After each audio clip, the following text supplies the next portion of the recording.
Good morning. I have to stop typing. I've been talking to you all on Facebook. Michelle here. This is day 12. Yay! It's so exciting. It's rapidly getting towards day 14. What does that mean? It's the end. Oh, wow. Hasn't it gone quickly? It's amazing what you can do when you all pull together and work as a bit of a team. It's just, yeah, it's very exciting. Now, I actually have a bunch of questions thanks to Gavin, who seems to have been our star student this week. He's been so busy creating content I can't keep up, which is awesome. And it's great that he even will admit that it's pushing him out of his comfort zone. So we can all learn from that. He's not just creating a lot of content because he already knew, sort of what to do. Like, it would be a little bit unfair. I could race ahead. Actually, I don't think I could keep up with Gavin, but I've already done most of this stuff, well, actually all of it before in one way or another, so that would be a bit unfair. Whereas Gavin hasn't done a lot of it, and he's managed to pull all this cool stuff together, so yay. Now, and the rest of you as well. I've seen lots of you have been doing some really cool stuff.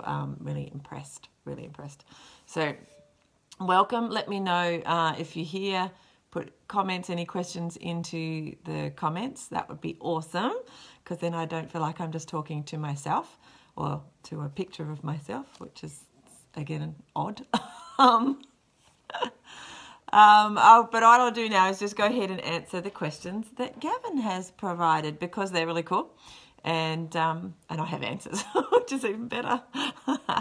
So the first question was about Fiverr and about whether I have used the voiceovers there and if I have any that I would recommend. So yes, I have used Fiverr as a voiceover.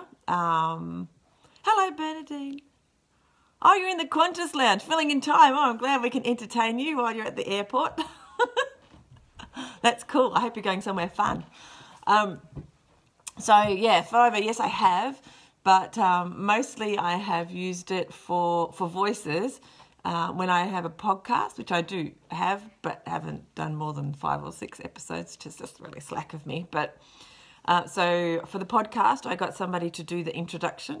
Welcome to the Frosty. Hello, Frankie. Hello, Bernadine and Gavin.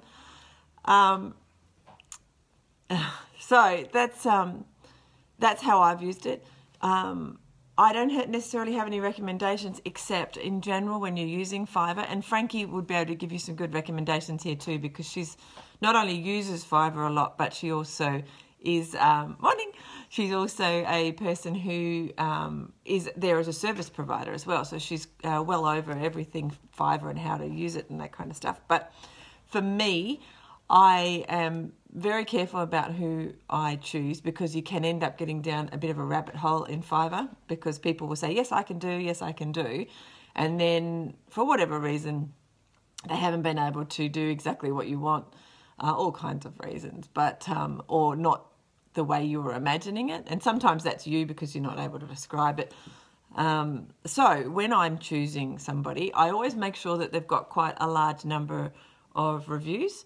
And then I actually go and look at the reviews. I actually go read the reviews, and that's how I choose someone. So, and I also, of course, if they've got examples, and if you're doing voiceover stuff, I would go and listen to their examples. Actually, that's even how I found how we hooked up, Frankie and I. So she did some work for me on Fiverr with my book that I'm writing, and then I became her coach. So that's how that worked, which is kind of cool.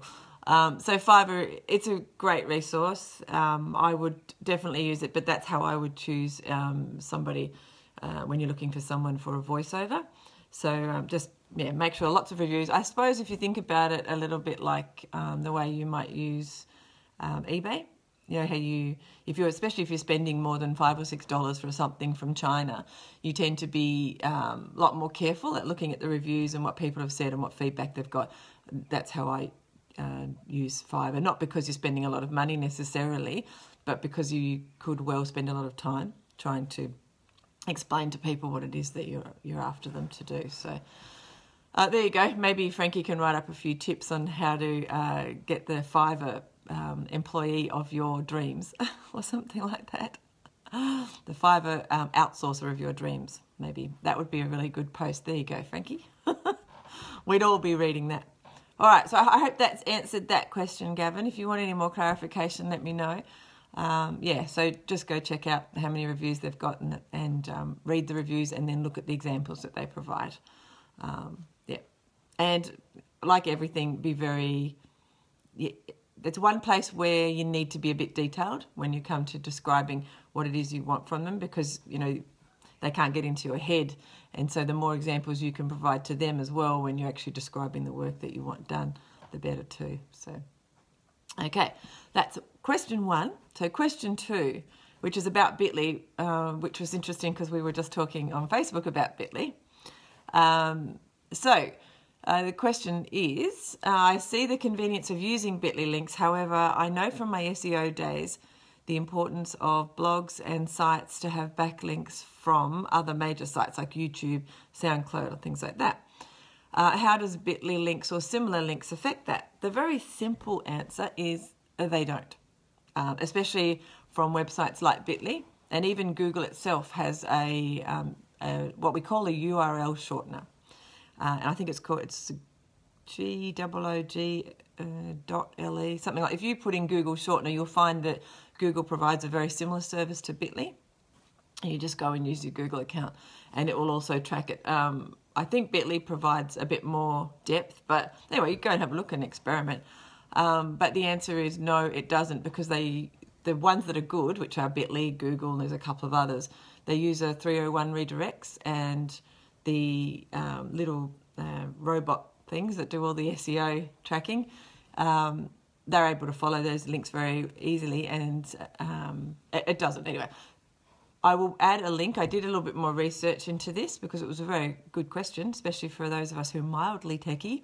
And SEO, for any of you who've just gone to sleep when we said that, search engine optimization. So it's making sure that your website is actually coming up quite well for when people are searching for things that you've written on your website.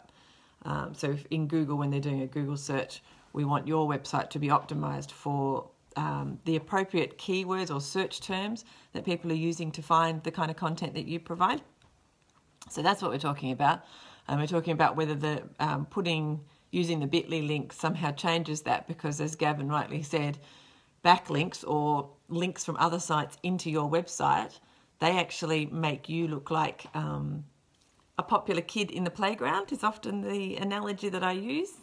So being the popular kid in the playground means that maybe the content on your website is very good, and so therefore Google will put you higher in those search rankings when people search. So having some links in is actually really important. So I could probably do a whole course just on what SEO is and how to use it. It can be very complex, but the simple thing is, for SEO, now we've suddenly got into SEO, for search engine optimization, is that what we need to do is make your website appear to be very relevant for the sort of terms that people are searching for in Google. That's what you're doing. There are very simple ways to do that, and they are things like making the headings in your website relating to those keywords. So the very first video that I created for this challenge was we looked in the keywords, and that was to try to come up with a topic to create. Now, that wasn't just because I thought that would be a good thing for you to do to help you find a topic, but underneath all of that, if you find a keyword that people are actually searching for, and you write something about that, and so that your heading is whatever that keyword is, or at least contains that keyword, maybe some bolded text in that blog post has got that keyword in it or key phrase in it, maybe the image that you've used, you've named it around that keyword. Suddenly that particular piece of content on your website looks very relevant to that keyword or that key phrase to Google. So the actual concept is very simple. Google wants to provide exactly the kind of content that people are looking for, the valuable content. So if you as a user of Google, and we all are, when you do a search, you don't want to have to trawl through a whole bunch of stuff that's just not relevant to what the keyword that you put in.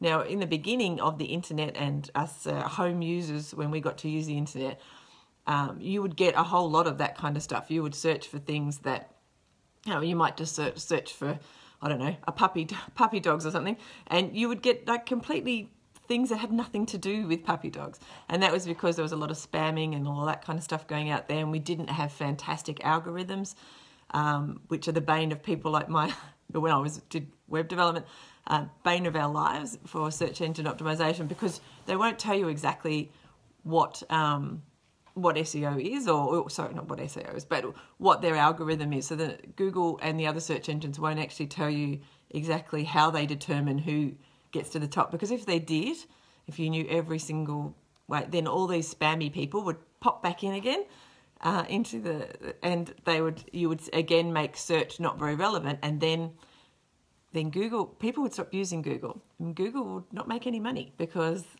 they make money from people going there and searching, and then hopefully also clicking on the advertising that's around the search results. So I hope that's kind of clear. So our goal is to provide content that people are looking for. Google's goal is to provide that content to people as long as you've made it relevant. Yeah, does that sort of make sense?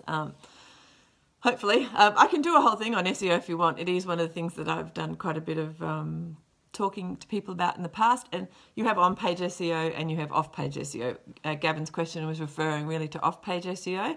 So that is the things that you do off your website that point back to your website and create links and things like that, which is a big part of what we've been doing in this challenge and this week, is creating content, and we're sharing it out to different parts of the web, which point back to the website. It's actually the basic concept of search engine optimization is actually, it's really not that confusing when you think about it. People who get really techie can turn it into this great big monster, but I don't want to do that in my life, so just stick to the basics and you'll be fine, okay?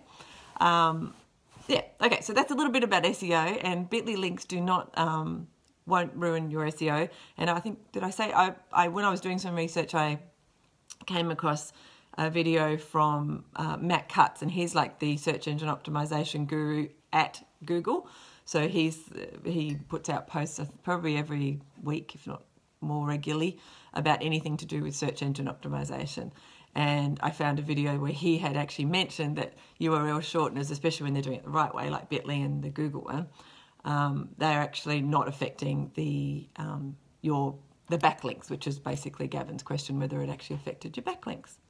So I hope that now clears that question up. So I think I had something else to say about that. Not so much the SEO, but anyway, so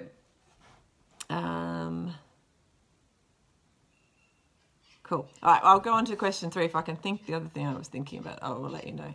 Anyway, it might be in question 3 anyway.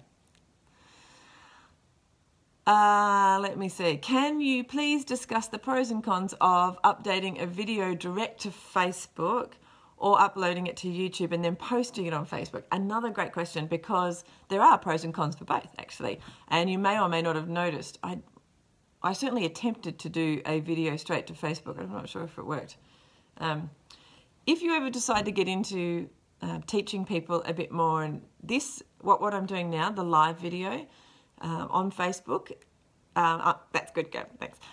So the live video on Facebook works a treat at getting people's attention, because as you may have noticed, because you're in the group, and I think everyone else in the group too, might depend a little bit on their settings, but they get an alert to say Michelle's live or whatever in the group. So that's one of the rare times now on Facebook where people get sort of some kind of, Facebook throws them in a little alert to say, come and have a look, something's going on, because Facebook's become very, they want you to pay in order to get boosts and advertising and things like that. Whereas this live video, at the moment anyway, Facebook are giving it quite a preference in the feeds. So when it comes to video, if you can do it live in some way, it's actually not a bad idea for that, because you'll get a little bit of a boost. Okay.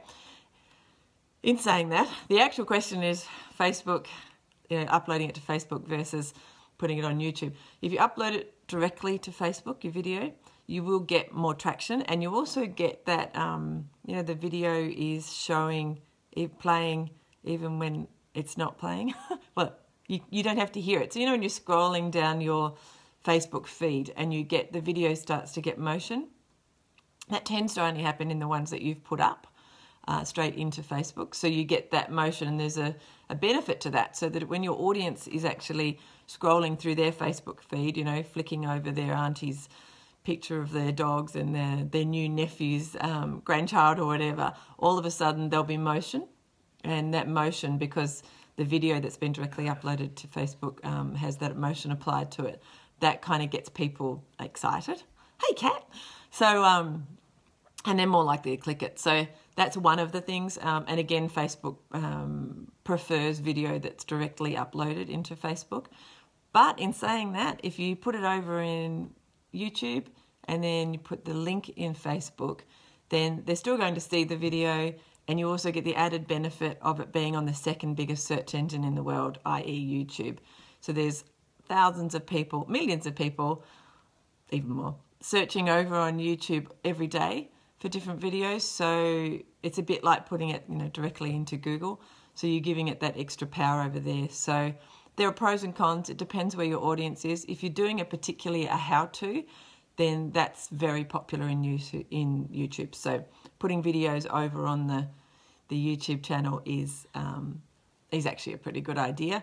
I prefer to do that in many ways rather than Facebook, because one of the bad things about putting it only on Facebook, like just uploading to Facebook and not putting it over on YouTube or anywhere else, is that once it's gone out of the news feed, it's gone. You know, people, if they ever want to see that video again, are going to have to go and find your Facebook page or your Facebook group, and then they're going to have to scroll through all of the things that may already, you know, have piled up on top of it. So it'll just kind of disappear. You know, there are other little things you can do by putting it on under different menus and stuff, but I would suggest that you have to work out the strategy that works for you, but I would always put it on YouTube, and I would, if it looks like it's going to work for your audience, I would also consider uploading one native to Facebook just to give a little bit of boost at that time. So I hope that answers that question for you, Gavin. Now, I noticed that there was a couple more questions. I'm just going to scroll up. It's not always the most friendly thing to do, the Facebook Live questions. I've got Frankie has said that, yes, she's been on Fiverr since 2012, and she's been doing writing there since 2013, and now she's selling PDF products. Michelle provides some great tips. I think she's saying that she can give some people some good tips on how to get a good outsourcer on Fiverr, so that's good. Bernadine's saying, yes, it's helped her, the SEO stuff, so that's good. Where are our challenge videos? I'm sorry, but I can't find them, even though I went to the even search there. So the actual videos that I've created are all in the Resource Centre, Frankie. So have you been over there? I thought you said, was it yesterday, that you were over in the Resource Centre? So if you go over to the Resource Centre and then, so challenge resources at Mission Mojo, and the password is just Mojo, you'll be able, that's where all of those videos are. I think that's what you're talking about. Is that what you're talking about? So just confirm that with me if you're talking about the challenge videos. Otherwise, that's the end of the questions. Oh, yay. Now, getting some content ready. I did actually write down a note myself at some stage. Where are we? Oh, yes. So in a couple of days on the weekend, you're going to need to be telling me how many pieces of content you have created. So I've seen lots of you off buzzing around creating images and infographics and videos and audios and yay, awesome. You need to start probably sitting down with a pen and paper, and you know how you do, is it Roman, where you go 1, 2, 3, 4 cross, and that makes a 5. So you need to start creating lots and lots of, you need to start noting how many pieces of content you're creating, because before you know it, you will have forgotten some of them, because some of you are getting quite excited and creating quite a bit of content. What we want to do is collect those numbers. So even if you just have a piece of paper next to your computer or wherever you're doing it, and just make note, okay, infographic 1, meme 2, etc., etc. So start thinking about how you're going to do that, because yeah, you've already done a few days worth, and you've probably already forgotten some of the things that you've created, because I know I've forgotten some of the things I've created. So start doing that, because I need that tally at the end. I think I put down that you have until Sunday night to log with me how many you've created of each type. And then you will go in for see who's going to win the prize. So that's really exciting. So that's the competition bit. In order to do that, you go into, again, the resource page that I just mentioned. So it's at Mission Mojo and it's under challenge, and then it's under challenge resources, and the password is Mojo. And you go to the bottom of the page, and I've put up a form there. So you just literally, I think it's your name and your email address, and then you just say, you know, what kind of content you created and how much of each content and the total, how many of each content and the total. That's all you have to do. And then I will, by Wednesday next week, announce the winner of the prize, which is really exciting. You see, Gavin, that's what I mean. You need to start noting it down, because before you know it, yes, you'll find another image under the pillow and somewhere, because it's just, yeah, you've all got very excited and you've gone and created heaps, which is absolutely awesome.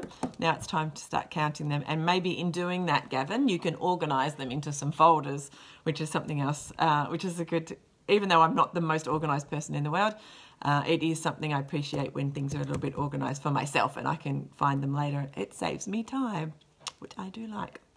All right, that was the thing I had written down to make sure you were doing.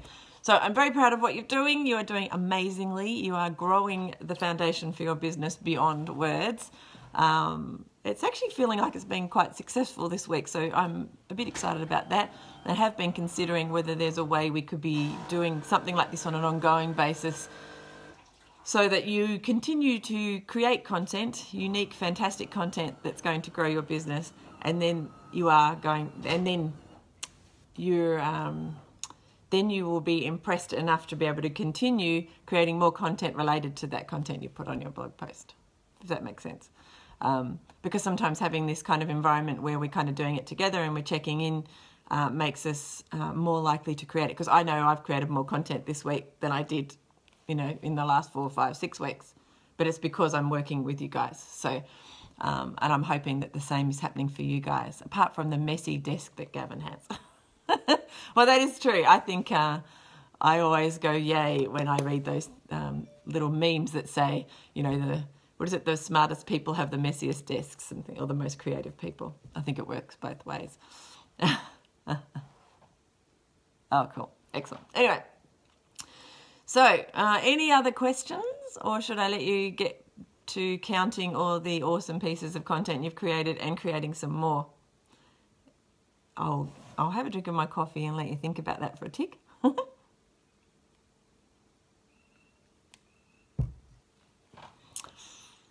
No more questions? Awesome. All right.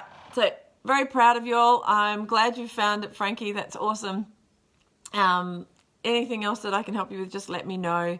Otherwise, I'll be here, same place, same time tomorrow, which will be day 13. Ooh. Wow, out of 14. Now, I was thinking we should have some kind of party on Friday, but we'll see. All right, so take care. Good job, right, really good job. Very, very impressed. And you are actually building an amazing foundation for your businesses and skills that you will be able to use ongoing over and over again. So, yay, so excited. All right, I will see you this time tomorrow. Thanks. Bye.